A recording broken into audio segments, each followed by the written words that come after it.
la question de la souveraineté culturelle s'inscrit dans un débat large, si on peut dire, autour des négociations constitutionnelles. Et Bourassa est, je dirais, préoccupé par la nécessité pour le Québec d'avoir des pouvoirs constitutionnels qui lui permettent, ou qui permettent à la société québécoise d'assumer ses responsabilités, étant donné que c'est la seule société, seule communauté politique majoritaire en Amérique du Nord. Et ça, Bourassa revient souvent sur cette idée-là, et soit par des arrangements constitutionnels ou par des arrangements administratifs, il veut faire en sorte que la culture, on verra dans quel sens il l'entend, devienne au fond l'ancrage de sa politique qu'il appelle de souveraineté culturelle. Alors, la culture, évidemment, pour lui, ce n'est pas uniquement une question de langue, ce n'est pas uniquement une question des arts, du patrimoine et de tout ce qui tourne autour, de la littérature, par exemple. Mais c'est également une façon d'être, une façon de sentir, de vivre. Bref, c'est relié à l'identité québécoise. Alors, à partir de là, il va essayer de négocier avec le gouvernement fédéral pour obtenir justement plus de pouvoir dans le cadre des négociations constitutionnelles.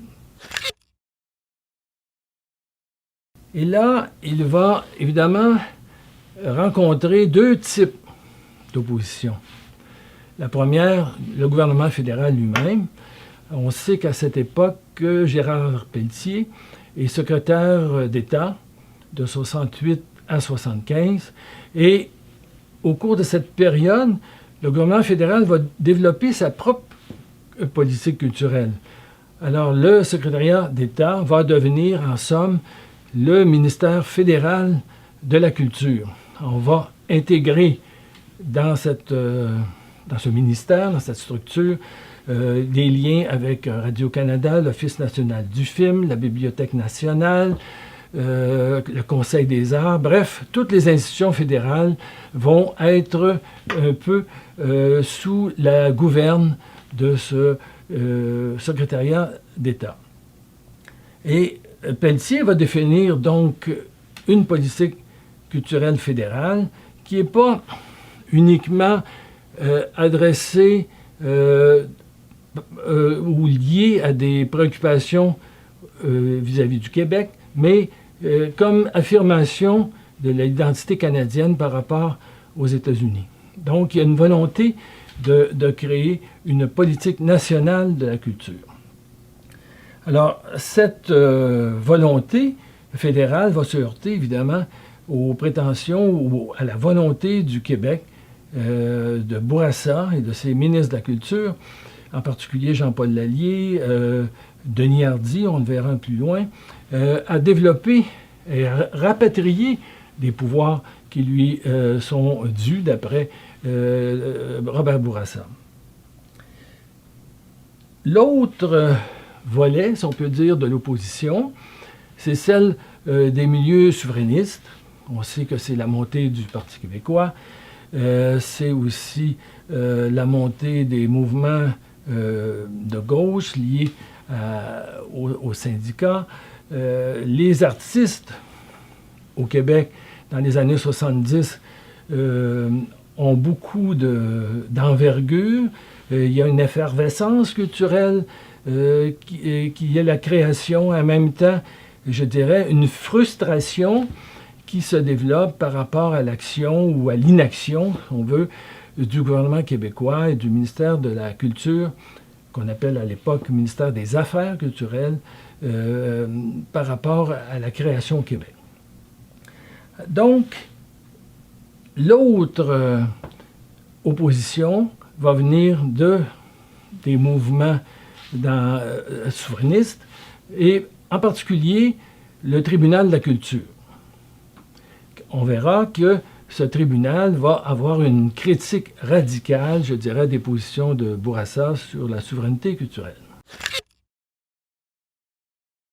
Alors l'opposition vient donc du gouvernement fédéral qui accuse Bourassa de faire le jeu des séparatistes, comme il dit, avec la notion de souveraineté qu'il lui associe à la culture, mais qui est associée évidemment à la politique, à l'indépendance du Québec. Du côté des mouvements souverainistes, on dit que c'est un slogan vide de sens et c'est un simple, justement, slogan électoral. Alors, que va faire cette opposition nationaliste, je pense? Elle va s'exprimer à travers le tribunal de la culture. Qu'est-ce que le tribunal de la culture? C'est un mouvement citoyen, si on peut dire, qui est né, qui a été créé en 1975 et qui va être sous la présidence de l'anthropologue Marcel Rioux de l'Université de Montréal. Il y aura aussi des artistes qui vont siéger comme commissaires. Alors c'est un groupe, là, je dirais, volontaire, qui a peu de moyens et pour lequel on n'aura pas de collaboration de la part du ministère des Affaires culturelles. Alors, que dit ce tribunal de la culture? Alors, il va faire témoigner, si on veut, des groupes et des individus qui ont des liens avec le ministère des Affaires culturelles. On va critiquer l'inaction, l'inefficacité aussi de ce ministère.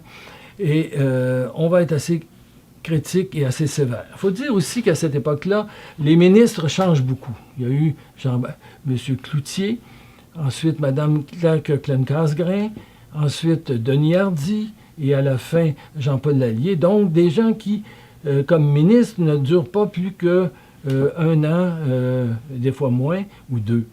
Alors, on peut difficilement développer une politique culturelle. Par ailleurs, toujours dans le contexte général, si on regarde les débats de la Chambre à l'Assemblée nationale ou dans les discussions autour des crédits des ministères, la notion même de culture commence à s'élargir. Alors, il ne s'agit plus uniquement des arts, de la littérature et du patrimoine, mais aussi des façons d'être, de sentir, de penser, bref, une perspective que qualifie lui-même Rioux d'anthropologique. Alors, cette idée, il n'est pas le seul, évidemment, à la partager. Même Bourassa il le dit. Hardy, lorsqu'il est ministre de la Culture, l'affirme également. Mais ce que le tribunal de la culture critique, au fond, c'est, au-delà des belles paroles, l'inaction du gouvernement pour assumer, pour prendre en charge la production ou le soutien, je dirais plutôt, à la production culturelle du Québec. Parce que ce qu'on remarque à l'époque, c'est ce que le tribunal appelle le dumping de la culture américaine et française au Québec, notamment dans le domaine du livre, du cinéma et de bien d'autres secteurs. Alors on se dit, si le Québec, à travers ses structures, son ministère, ne soutient pas cette culture, on se paie de mots et finalement, on risque d'être complètement aliéné par une culture étrangère et faire en sorte que dans l'esprit des artistes d'ici, ou dans l'esprit aussi des gens, d'une façon générale, ce qui est fait, ce qui est produit au Québec est moins pertinent et moins intéressant que ce qui peut se faire ailleurs, étant donné qu'il y aurait comme une mentalité de coloniser liée à ce dumping de culture dominante. Le tribunal de la culture va également critiquer la notion de souveraineté culturelle en disant que, au fond, la souveraineté n'est pas divisible. On ne peut pas parler d'une souveraineté culturelle d'un côté et de ne pas avoir la souveraineté politique ou économique de l'autre. Donc, c'est un tout. Et si on ne fait pas le saut vers la souveraineté, on ne peut pas parler de souveraineté et d'épanouissement de la culture québécoise. Dernière chose aussi intéressante dans le cadre du tribunal de la culture, c'est que les commissaires, et Rioux en particulier, sont particulièrement conscients de l'importance des communications dans la culture. Là, il y a comme une jonction qui va s'établir entre les affaires culturelles de façon plus traditionnelle et les communications, étant donné que là, on voit apparaître, se développer Radio-Québec, qui obtient une licence de diffusion, et beaucoup d'autres, le cinéma québécois. Les communications, le câble commence à être utilisé un peu partout. Et on se dit qu'il faut, pour préserver l'avenir, avoir une politique qui relie culture et communication. Alors, si on considère maintenant la question des communications, dans le gouvernement Bourassa, le porteur de ballon, c'est évidemment Jean-Paul Lallier. Il est ministre des Communications dès le début, en 71, 70, 71, et va le demeurer jusqu'en 75. Alors, que va faire Jean-Paul Lallier? Il va essayer de définir une politique des communications pour le Québec. Et encore une fois, là, il va se heurter au veto, si on peut dire, du gouvernement fédéral. On sait que le Conseil privé de Londres avait, en 1932, considéré, statué plutôt, que la question des communications relevait du gouvernement fédéral. Alors, quand même, Bourassa et Lallier vont vouloir obtenir la juridiction du Québec dans le domaine des communications. Justement, la question du câble, notamment, qui commence à se développer et à s'étendre. Et Lallier dit qu'au fond, les communications, c'est pas uniquement une question de contenant, mais c'est une question aussi de contenu. C'est que les communications, c'est lié à l'éducation, c'est lié à la culture d'une façon générale, donc à l'identité québécoise. Et vous avez justement le fait que Radio-Québec commence à diffuser, amène, je dirais, des arguments dans cette politique des communications. Et Lallier va essayer de s'allier à d'autres provinces dans sa négociation avec le gouvernement fédéral, notamment avec l'Ontario, qui lui aussi, comme gouvernement, avait une politique de diffusion, TV Ontario, et va finalement se rendre compte que, il l'a dit lui-même, les autres gouvernements provinciaux n'ont pas le souci identitaire comme le Québec peut l'avoir. Autrement dit, le gouvernement fédéral peut bien développer une politique des communications qui fait l'affaire de toutes les provinces, sauf le Québec. Étant donné que, encore une fois, la question identitaire fait qu'il faut conserver les outils qui sont nécessaires à l'expression culturelle du Québec. Et Lallier va évidemment publier différents documents liés à cette politique qu'il souhaite mettre en œuvre. Alors, son ministère chapeaute Radio-Québec et la Régie des services publics. Et cette Régie des services publics, c'est elle qui, pour le gouvernement du Québec, va accorder des licences de diffusion aux câblo-distributeurs. Alors, rappelons-nous encore une fois que nous sommes au milieu des années 70. Et ça va donner lieu à ce qu'on a appelé la guerre du câble. C'est-à-dire que dans le Bas-Saint-Laurent, en particulier, le gouvernement fédéral va donner une licence d'exploitation à un diffuseur qui aurait un territoire qui s'étend de Bic à Matane et incluant la Matapédia.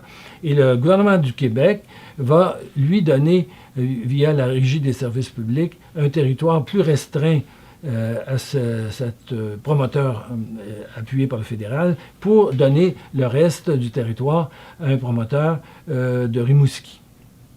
Et entre les deux gouvernements, il y aura une espèce d'épisode rocambolesque, on peut dire, où les antennes portatives du gouvernement du Québec vont être poursuivies par la GRC et on va essayer de diffuser malgré tout, de sorte que ce conflit va finalement se résoudre plus tard, en 1977. À ce moment-là, la Cour fédérale va évidemment donner raison au gouvernement fédéral comme étant de juridiction fédérale. Donc, cette bataille de Lallier va être perdue. Et un peu découragé, Lallier va demander d'être un peu relevé de de ce dossier et Robert Bourassa va le nommer à la culture et c'est René Hardy, qui est à la culture, qui va passer aux communications. Et la dernière, je dirais, le dernier geste de Jean-Paul Lallier va être de développer une première politique de la culture, ce qu'on a appelé le livre vert de Jean-Paul Lallier en 1976, mais quelques mois avant les élections, de sorte que son projet de politique culturelle n'aura pas de suite immédiate. C'est le gouvernement du Parti québécois qui, à travers la politique du développement culturel, le Dr Lorrain, le livre blanc, va prendre le relais, si on peut dire. Mais on va quand même saluer le travail que Jean-Paul Lallier a fait du côté du gouvernement précédent. Alors, que conclure au fond de cette période de 1970-1976 au niveau de la culture, des politiques culturelles? C'est pas une période où il y a eu de grands accomplissements, mais c'est une période où, pour la première fois, je dirais, la culture, les enjeux culturels ont fait l'objet de débats publics qui ont dépassé le cercle plus restreint des spécialistes, des artistes, pour s'élargir, je dirais, à l'ensemble de la société québécoise, puisqu'on parlait de la culture comme une façon d'être, une identité, et non pas seulement comme un lieu d'expression personnelle. Et je dirais, ce germe va se développer par la suite et va prendre de l'ampleur dans la seconde partie des années 70. Mais déjà, on ouvre la porte, je dirais, à une politique d'ensemble de la culture. L'autre chose qui est important de souligner, je le disais tout à l'heure, c'est le fait que culture et communication vont non pas se joindre tout de suite, mais enfin dialoguer ensemble, puisqu'on va se rendre compte que dans le monde dans lequel on vit, on ne peut pas parler de culture sans parler de communication, mais ce n'est qu'en 1994 que le ministère des Affaires culturelles va devenir le ministère de la Culture et des Communications.